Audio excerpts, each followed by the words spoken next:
നോർത്തംബ്രിയയിലെ Anglo Saxon രാജാവായിരുന്നു വിശുദ്ധ Oswald. തന്റെ പ്രജകളുടെ ക്ഷേമത്തിന് അവരെ ദൈവത്തിന്റെ ആത്മീയമായ രാജ്യത്തേക്ക് കൊണ്ടുവരികയില്ലാതെ മറ്റൊരു മാർഗവും ഇല്ലെന്ന് നന്നായി അറിയാമായിരുന്ന വിശുദ്ധൻ അവരോടൊപ്പം നിത്യമഹത്വം പ്രാപിക്കുന്നതിന് അക്ഷീണം പരിശ്രമിച്ചു. ആ സമയത്താണ് ക്രൂരനും സ്വച്ഛാധിപതിയുമായ കാഡ്വല്ല നോർത്തംബ്രിയൻ പ്രവിശ്യകളിൽ തന്റെ ആക്രമണം അഴിച്ചുവിട്ടത്. ഭൂരിഭാഗം പ്രദേശങ്ങളെയും കത്തിച്ച് ചാമ്പലാക്കുകയും മുഴുവൻ ആളുകളെയും അദ്ദേഹം വാളിനിരയാക്കുകയും ചെയ്തു. അതേ തുടർന്ന് വിശുദ്ധ ഓസ്വാൾഡ് തന്നാൽ കഴിയുന്ന സൈന്യത്തെ ഒരുമിച്ച് കൂട്ടുകയും യേശുവിൽ ആശ്രയിച്ച് ശക്തനായ ശത്രുവിനെ നേരിടുന്നതിനായി ഇറങ്ങിത്തിരിച്ചു. വിശുദ്ധൻ തന്റെ ഭരണപ്രദേശങ്ങളിൽ നിരവധി ദേവാലയങ്ങളും ആശ്രമങ്ങളും പണികഴിപ്പിച്ചു.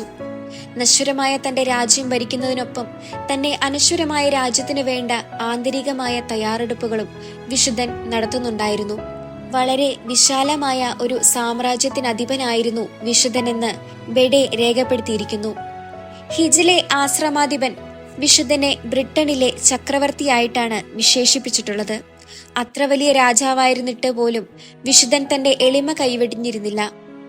ഒരിക്കൽ വിശുദ്ധൻ ഭക്ഷണം കഴിക്കുവാൻ തന്റെ തീന്മേശയിലിരിക്കുമ്പോൾ ദാനധർമ്മങ്ങളുടെ ചുമതല വഹിക്കുന്ന ഉദ്യോഗസ്ഥൻ കൊട്ടാരത്തിന്റെ കവാടത്തിൽ നിരവധി പേർ ഭിക്ഷയ്ക്കായി നിൽക്കുന്നു എന്നറിയിച്ചു. ഉടനെ തന്നെ വിശുദ്ധൻ ഒരു വലിയ വെള്ളിപ്പാത്രത്തിൽ നിറയെ ഭക്ഷണം എടുത്തു കൊടുത്തിട്ട് അത് അവർക്ക് വീതിച്ചു കൊടുക്കുവാൻ പറഞ്ഞു.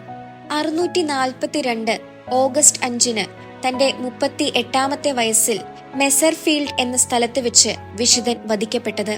ശത്രു സൈന്യത്താൽ വളയപ്പെട്ടപ്പോൾ വിശുദ്ധൻ തന്റെ പടയാളികളുടെ ആത്മാക്കൾക്ക് വേണ്ടി "ഓ ദൈവമേ, അവരുടെ ആത്മാക്കളോട് കരുണയുള്ളവനായിരിക്കണമേ" എന്ന് പ്രാർത്ഥിച്ച് പിൽക്കാലത്ത് പ്രസിദ്ധമായ വാക്യമായി തീർന്നിട്ടുണ്ട്. ക്രൂരനായ പെണ്ട വിശുദ്ധനെ കൊലപ്പെടുത്തിയതിനു ശേഷം അദ്ദേഹത്തിന്റെ ശിരസും കൈകളും മുറിച്ച് കോലുകളിൽ കുത്തി നിർത്തി.